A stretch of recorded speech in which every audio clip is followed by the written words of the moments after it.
इस कैंपस के विचारों में ऐसे बहुत सारे खूबसूरत विचार थे जो बहुत पहले थे और बहुत रेडिकल विचार थे।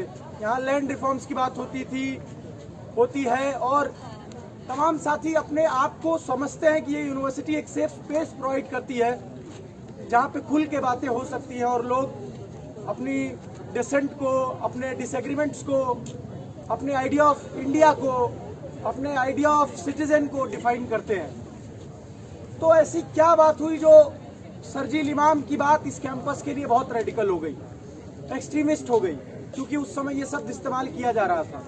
और किसी साथी ने बहुत सही बताया कि कंपैरिजन भी ड्रॉ किए जा रहे थे कि क्योंकि बीजेपी एक लार्जर प्रोग्रेसिव अलायंस के खिलाफ है और शरजील इमाम भी खिलाफ है, और क्योंकि बीजेपी नहीं चाहती कि जो पीपल्स एजेंडा है वो फ्लोरिश हो, शरजील इमाम को भी कहा गया कि नहीं चाहते हैं कि पीपल्स एजेंडा फ्लोरिश हो, तो कहीं ना कहीं एक रिलेशन जो बैठाने की कोशिश की गई कि एक राइट विंग है और दूसरा भी राइट विंग है, बशर्ते वो मुस्लिम है। और मैं आपको बताना चाहूँगा, शायद आप सबको पता हो, शायद वो दबी ज़बान में आप लोग बोलते भी हो, जामिया नगर या जामिया यूनिवर्सिटी के आसपास एक लेफ्ट प्रोग्रेसिव सर्कल्स में एक नया नाम दिया गया, ये मुसंगी है, मतलब मुसलमान और संघी।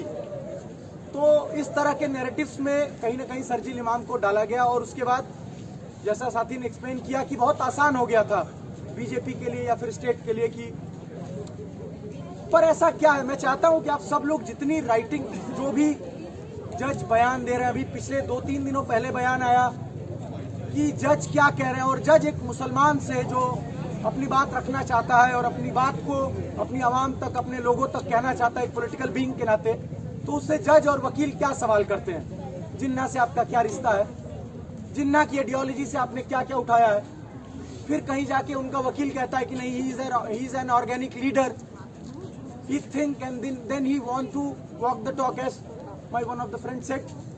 तो जज को ये मजा नहीं आता, या फिर जज जो भी अपना बयान देते कहते हैं नहीं, इस तरह की आपकी जो पॉलिटिकल वॉइसेस हैं, इस तरह की आज़ादी के पहले भी थी, जबरदस्ती उसमें एक जिन्ना कनेक्शन खोजा जाता है। और जाहिर सी बात है कि अगर हम सारे लोग स्टूडेंट हैं और यूनिवर्सिटी में, जो नेहरू भी कहते थे कि यूनिवर्सिटी का आइडिया ऐसा होना चाहिए जो खुला होना चाहिए, लोगों को कंपैरेटिव एनालिसिस करना चाहिए कि what leader was actually thinking about the idea of India, which was more progressive, which was more prosperous, which was more inclusive. And if a student like Shardil Imam or Umar Khalid, and I'm particularly taking name of students who are incarcerated, talk about what should be the idea of India, they are framed as the sympathizers of Jinnah।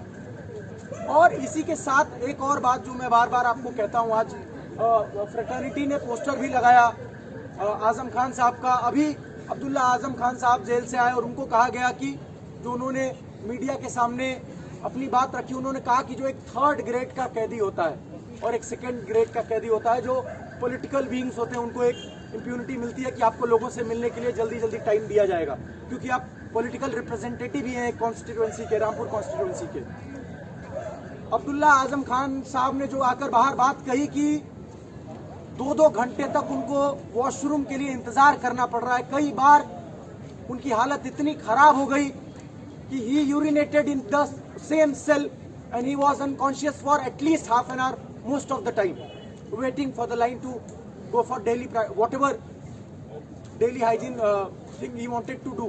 तो अगर आप यहाँ पे सारे लोग ये बात कहते हैं कि नहीं, सिर्फ यूनिवर्सिटी तक ये अटैक है, या फिर जो नए लीडर्स हैं, जो नए वॉइसेस इमर्ज हो रही हैं पॉलिटिक्स में, उनके ऊपर ये अटैक है, तो मैं कहना चाहूँगा आप लोगों को ये केस भी समझना होगा कि एक स्टेट का आदमी, मतलब एक सबसे बड़े इंडिया के स्टेट का होम मिनिस्टर, वो जेल में लगभग 3 सालों से है। गुनाह सिर्फ इतना कि वो बीजेपी के एजेंडा के खिलाफ बोलता है, गुनाह सिर्फ इतना कि वो कहता है कि अगर आपको जनता की बात करनी है तो समाजवाद की बात करनी पड़ेगी, मुसलमानों के सवालों को एड्रेस करना पड़ेगा।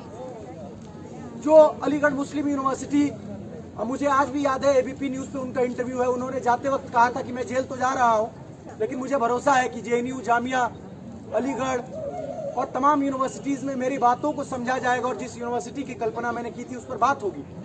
लेकिन शायद इस यूनिवर्सिटी के हॉराइजन में या पॉलिटिकल डिस्कोर्सेज में इतना स्पेस नहीं है कि आजम खान, उमर खालिद, शर्जील इमाम, उनके डिस्कोर्सेज को भी शामिल किया जाए, उनके सवालों को भी शामिल किया जाए। उसके बाद डिसएग्रीमेंट्स हो सकते हैं, उसके बाद आपका डिसकंटेंट हो सकता है, लेकिन क्या उस पर बात भी नहीं की जाएगी, ये सवाल हम लोगों को पूछने की ज़रूरत है। तमाम साथियों ने जो बातें कही उनके साथ एक और बात कहूँगा। मैं भी इसके पहले जब था तो लेफ्ट संगठन में था और बहुत सारी चीज़ें जो अनसेट थी उस समय, बहुत सारी चीज़ें, लेकिन एक जो चीज़ें मुझे हर्ट कर रही, मैं भी एक लेफ्ट संगठन में था, बहुत सारी नाइतफाकियाँ हैं, बहुत सारी समस्याएं हैं, लेकिन no one was against Sharjeel idea, no one was against the idea that he should be punished. Yes, there were political questions raised at the wrong time. I should say this. There were political questions raised at wrong time. But no one was against that he was somehow, making the frame of incarceration of Muslim student go larger. He was not sympathetic to Sarjil Imam. Sorry, he was not against the idea of what Sarjil Imam is saying, but the questions were raised wrong time. I should say that.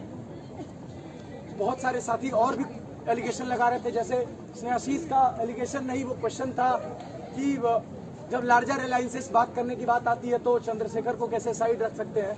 साथ ही मैं Samajwadi party का spokes person नहीं हूं, but I am also member of that party, so I should say that this is the most of what we can say that should be the larger progressive alliance of Uttar Pradesh, where the left parties are also coming. I got the news that left parties are also coming. There are leaders who are still in talk, and Chandrasekhar, as our leader said, is also invited.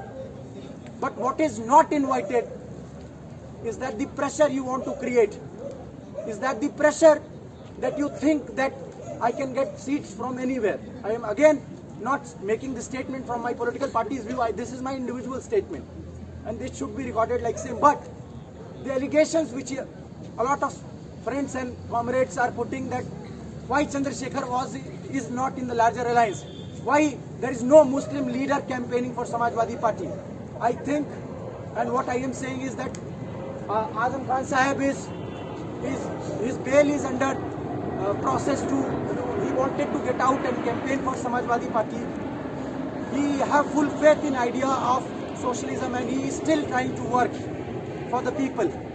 But the larger question is that he is a Muslim and he is inside jail, and the state is doing what it's known for doing. So you should understand what is going on with the Muslims and the larger section of the society. Thank you.